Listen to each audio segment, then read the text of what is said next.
Julie, thanks so much. Coach, I know obviously a tough loss against Minnesota, but I love the exciting stuff that this young man is doing. And a lot of fans probably don't know who he is, but that's Armani Rogers, the young tight end, converted quarterback. Yep. And I just love his maturation. And on this play, you're going to get a nice kick-out block here. It's a very physical down, and it's something that as a tight end I did not like doing, but motioning to kick out a big defensive end. And I just love the physical approach that he's bringing to the game for a guy that didn't play a very physical position in college.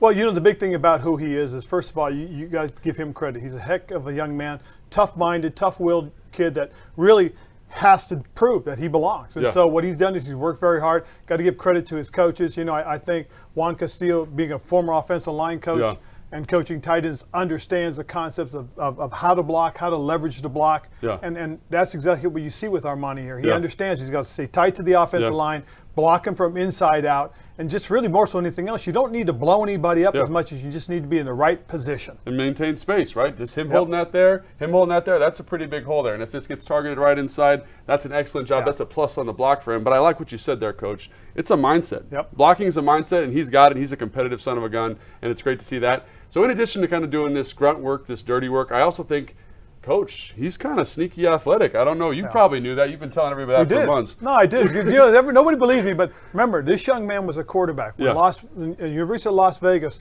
played USC, I believe it was. He has the longest run in NCAA history of 99 yards.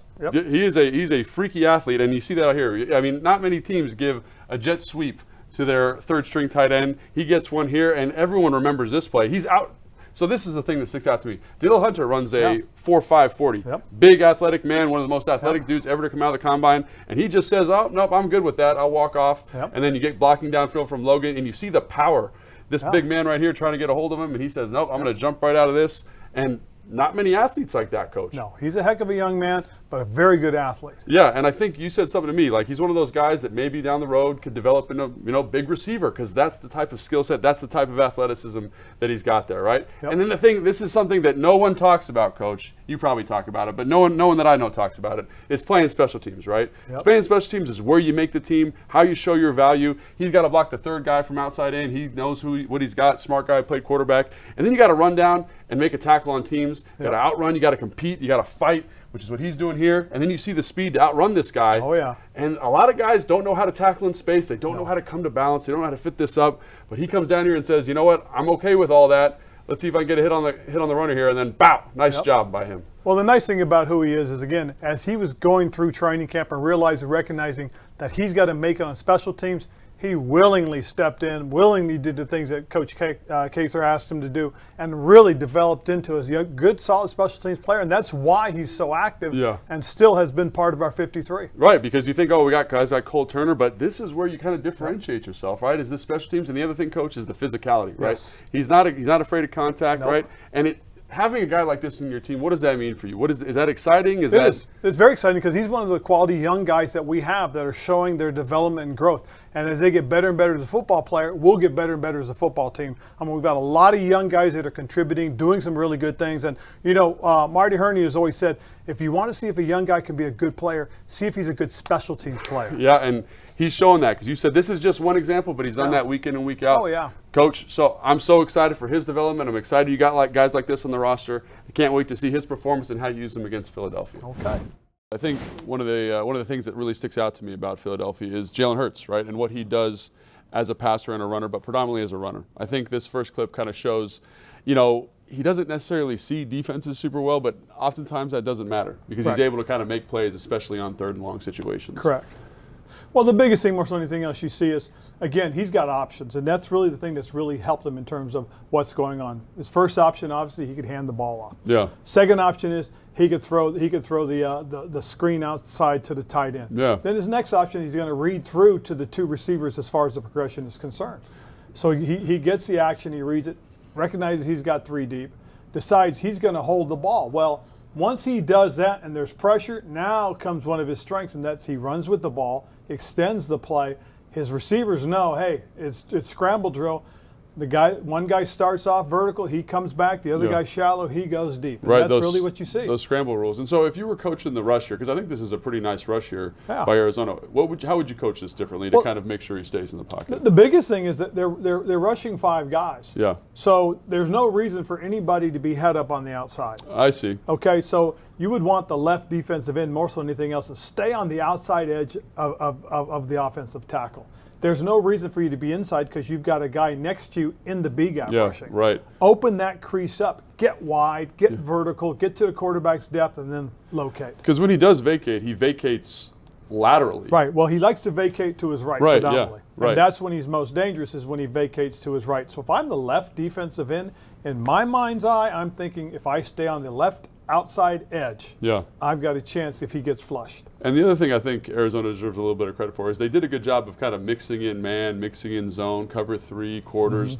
Do you think, I think it disrupts him when I see it. Do you kind of feel the same way? Or? Oh, yeah. I mean, again, you can't be predictable as far as your coverage are concerned with him because, again, you've got to get him guessing. You got to force him to read through the progression because it'll take time. And if it takes time, then you got a chance to make a play. But the thing that happens you got to be careful of is if you let him get outside the pocket, works to his right side, which he wants to, you're going to have somebody come back, and that's where the explosives come up, unfortunately, because, again, you give him an opportunity to make a play by extending a play because his receivers understand that, and they go into scramble rules.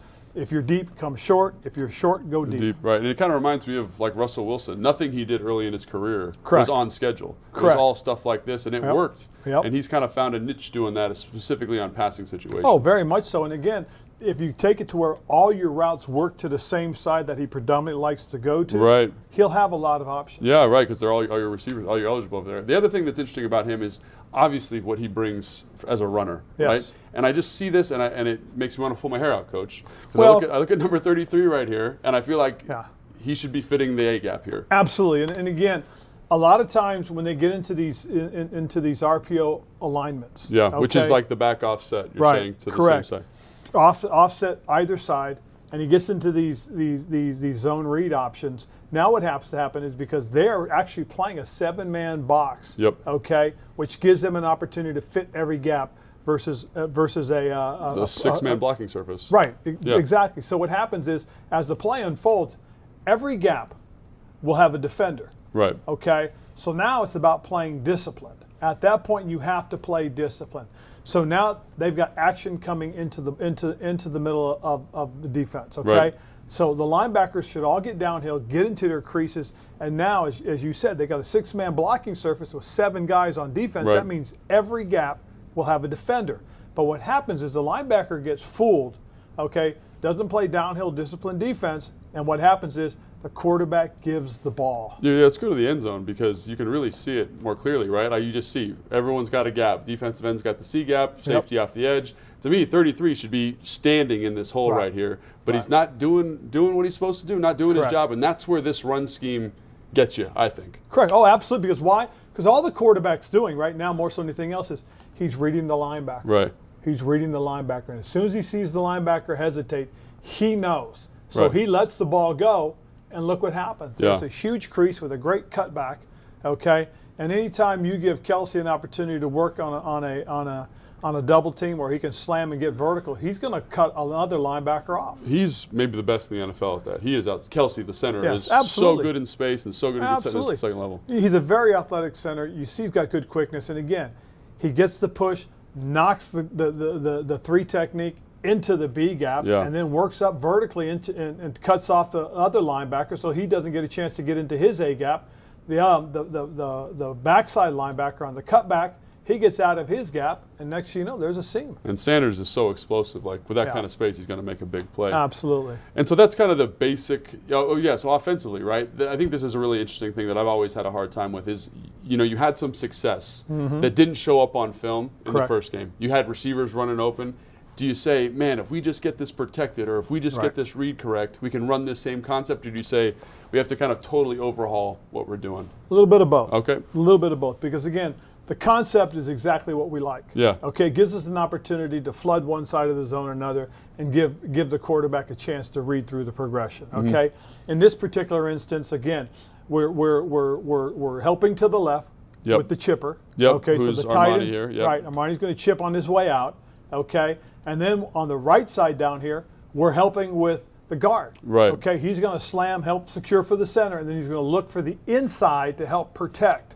That's interesting because I think a lot of people think, oh, a chip is from the back or the tight end coming outside, but you're saying no. Here we've got someone helping the tackle, and it's the guard to the place, to the side of the rusher. Correct. So if you're gonna get yourself beat to where your leverage help is. So in this case, we want if we're going to get beat as a tackle, we're going to beat inside on the right side. Why? Because we have a guard there to help.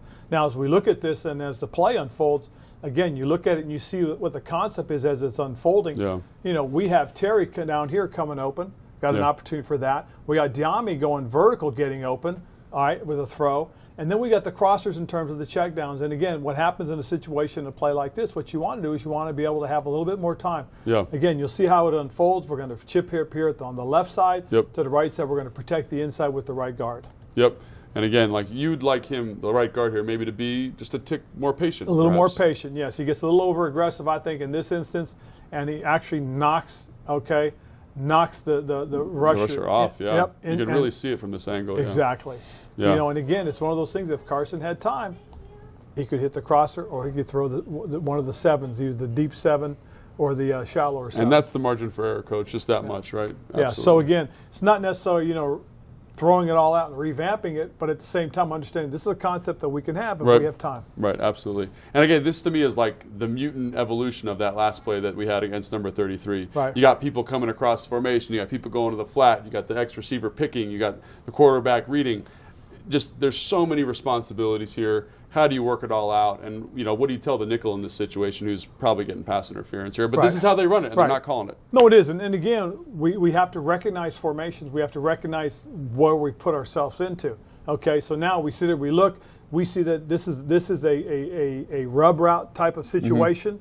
Yep. And again, so as a defender, my first thought is, okay, if this guy releases down inside, I've got to put myself in an unpickable position. You're saying that, yeah, because the receiver's in a close split, right? So he can make that pick, absolutely. Correct. So I either back up, maybe another yard, so that the referee will see that I'm being picked, okay? Or I've got to beat this guy underneath and then get into position to run with this guy and discourage the throw. Yeah, absolutely. And again, I think, if you look at the six-man surface here, the run's taken care of, but it's this extra stuff that allows them to kind of make this right all the time, which makes it tough. Correct. And because of what we've done with the defense, like you said, running the ball should be a moot point. Right now, he should not have any thought about wanting to hand this ball off. What he should be doing is exactly what he's doing. He's going to get the rub, okay, or the illegal pick, okay, and he's going to throw it out there where he should. And that's exactly what should happen. Yeah, absolutely, Coach. Coach, I so enjoy these conversations. I learn so much every time. Thank you so much. Really appreciate it. Cool.